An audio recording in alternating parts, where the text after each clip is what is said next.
Well, hello, model car fans. Welcome to the Muscle Car Modeler. My name is Revell, and this week I'm going to do some, just pulling some out of my stash here and just kind of going through these kits and what my plans were and some of the kit history on these and show you some things with them. But this is one that's kind of been around for a while, and then I kind of wonder, and I hear it every now and then, but is this a vintage kit or not? Um, I don't really have an answer for that either because everybody has an opinion on what a vintage kit is. It's definitely based on a vintage kit because these have been around since the very beginning, all the way back to the 66 annual and the 67 annuals, and they did issue a bunch of them. This particular box art, this is from the 80s. And, I've got two kits here, but there are some differences here in the box art, so I'm not sure how many runs there were, or when these changes actually happened, because these are not copyright dated on the box. So I'm not really sure, and I'm pretty sure they're pretty, real close back to back, or maybe just different batches because of the different artwork. I'm not really sure, but like this one, you know, it says 67. It doesn't say on the box, but this is 67 Charger. This one, the big difference on the box here says Golden Opportunity Kit right here, where this one says features many optional parts. So other than that, the box art on the front or top is exactly the same. The sides too, check this out. The promotion here is a little different.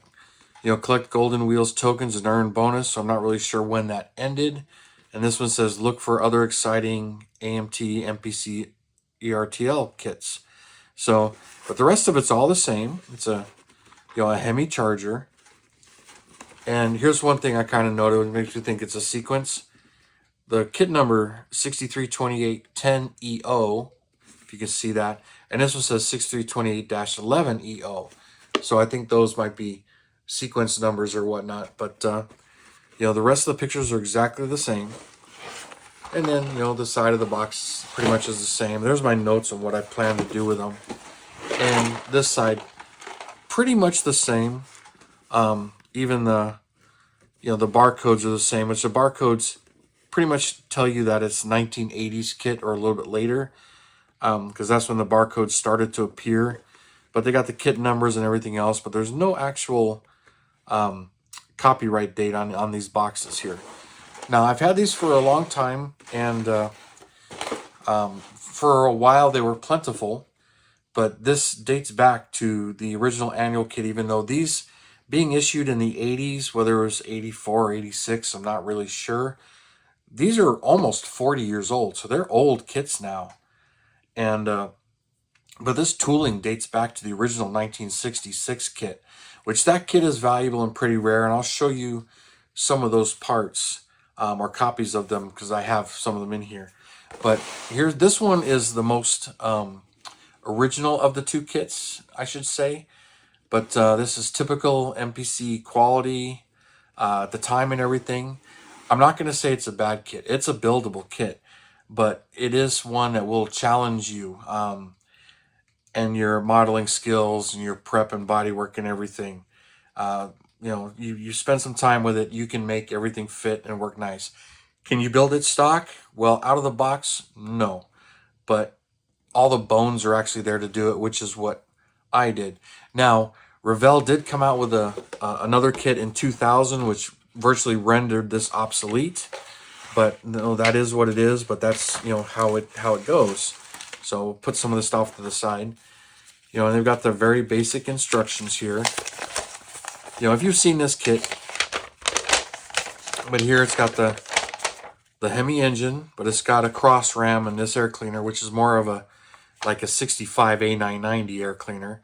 A supercharger, headers, so no stock exhaust, custom wheels only, basic chassis, the basic suspension, but side pipes, ladder bars, all of the stock interior, which is nice, which one of the things I liked about it.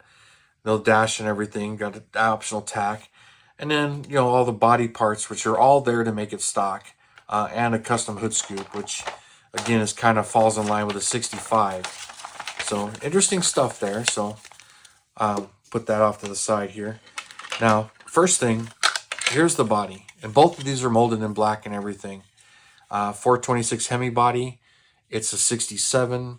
So there's some, mold lines in it, and whether or not, earlier ones are crisper and later ones have gotten worse. There is chrome moldings that need to be on here, which would be kind of real pain to do. But a 67, if it can get up in there, there's the front turn signals that are up on there, the indicators. That will indicate a 67 versus a 66. So that's the major difference between the two real cars. So you can kind of sand that off, and then you've got a 66 body, or sand it down to where it's not so prominent. But that's a big difference between 67 and 66.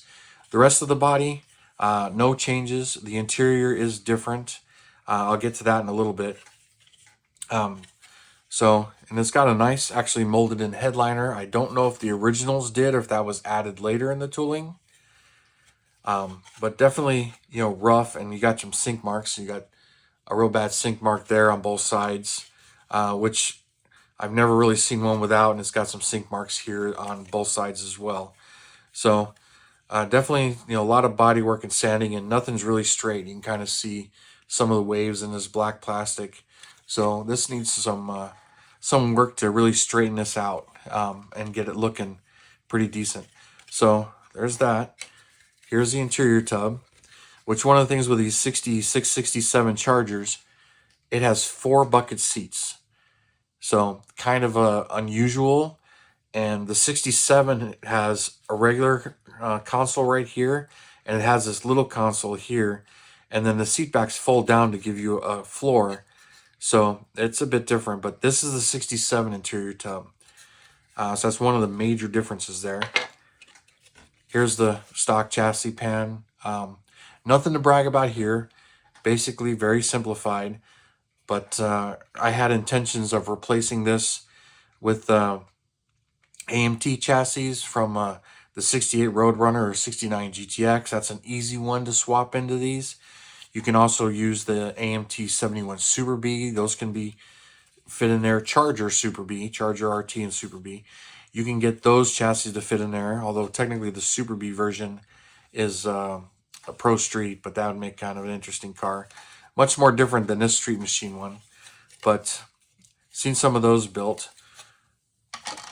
And here's all the chrome, which you got your front and rear bumpers, which are not dated, your hideaway headlight grille, your tail lights, your console top, your gauges here, the custom tires and wheels right here.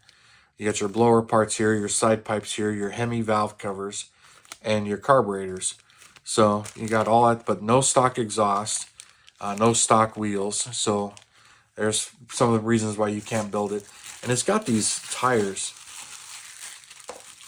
Check these out. The axles, but these Goodyear like snow tires, I swear, and then skinny and wide. But that's what was in my kit, and I believe that one's the same way. But here we get into, there's the dash and the steering wheel and one of the seat backs, and then typical MPC sprues where there's not much left to them. They cut them all off. One seat is falling off of there. These I'll show you in a little bit. Here we're going to keep looking at the rest of the kit. So there's the Hemi engine with the automatic tranny. The water pump timing cover right there with the oil filter, belts, the cross rem intake, wheel backs, heads right there.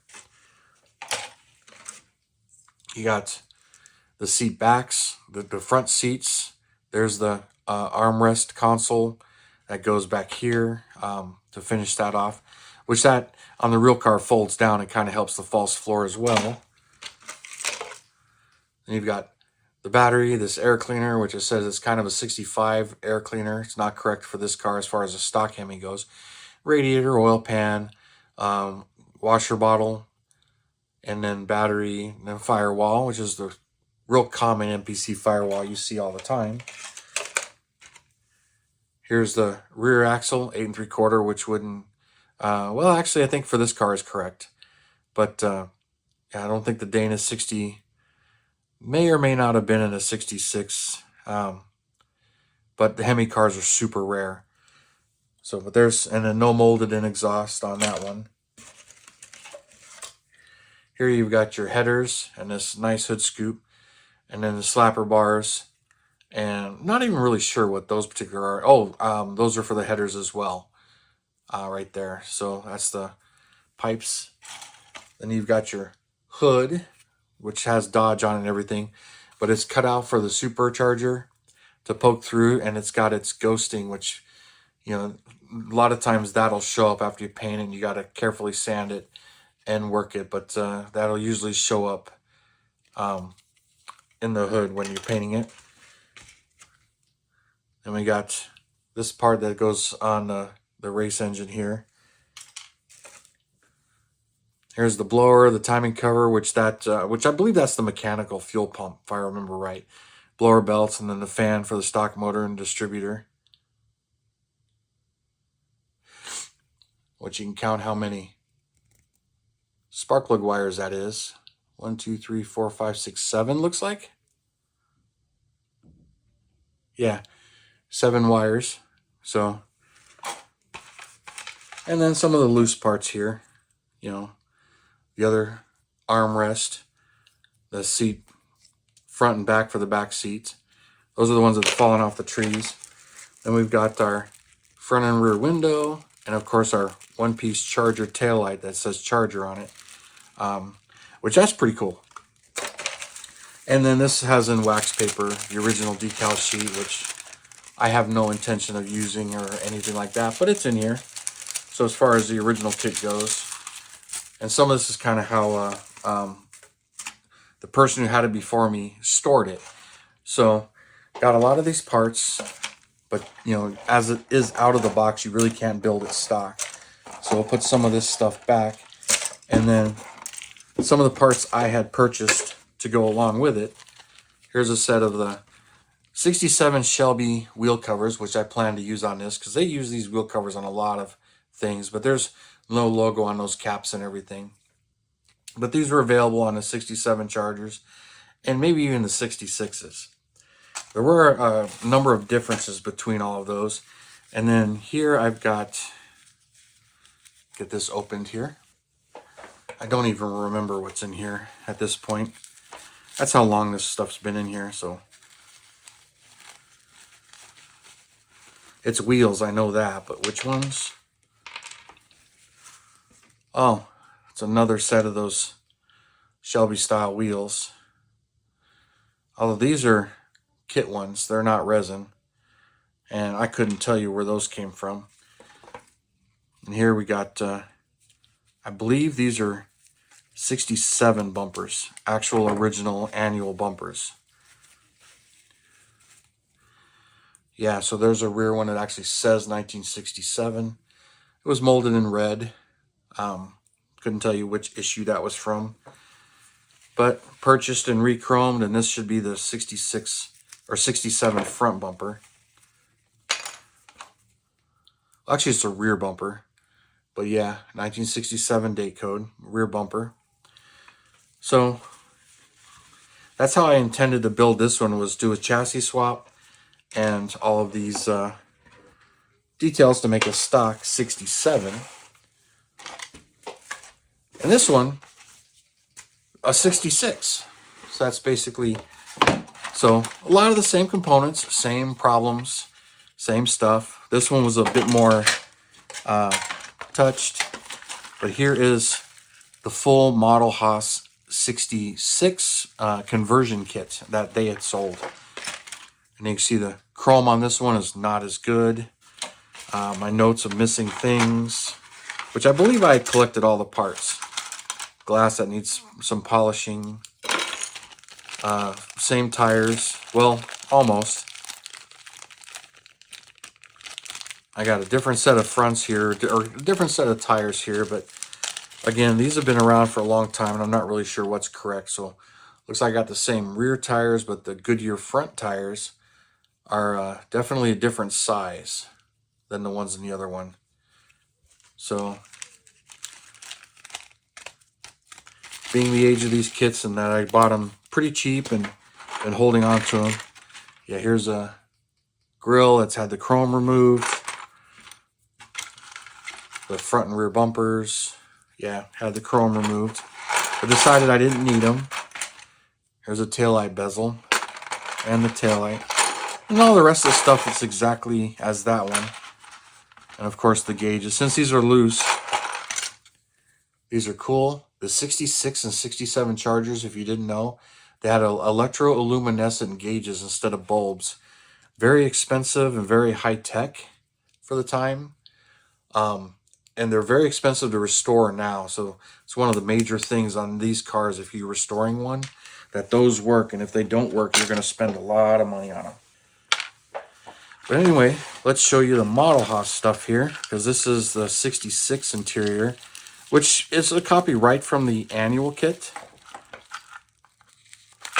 All right, cut the tape.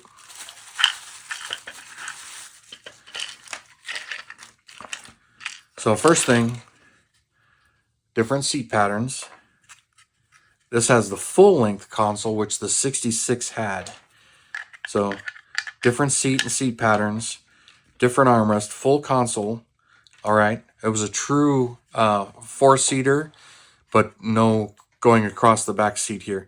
The seats did fold down still, but that was one of the major differences between 66 and 67. Here's the full-length console. So there's no swinging your feet between the two.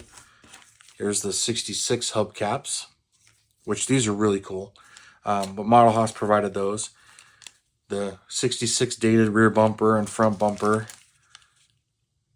And then they gave you another chrome grille, Model Haas, in this conversion kit.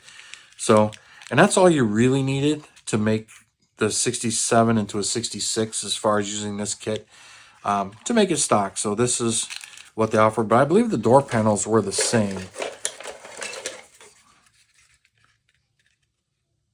Yeah, they pretty much look the same as far as the door cards go, or door panels. But yeah, you can definitely see the console differences between that. So, kind of an interesting car, but you know, the fact that the Revell kit came out and kind of made this kit a little obsolete but challenging. If you like the vintage kits or ones that are a little harder to do, then this one should go right up your alley as far as getting that stuff done. But I wanted to show you these and just kind of ask your thoughts on at what point is it a vintage kit or not. It's been repopped multiple times. Couple of times in the 80s, I understand. Then went a long time without. Revell came out with theirs in 2000, which I do have a couple of those. I did the full-on kit contents on that one on the channel in a different video, but I was focusing just on the Revell Charger kits itself. I'll put a link in the video description below to that particular thing so you can really see the differences, but there really is no comparison between the two.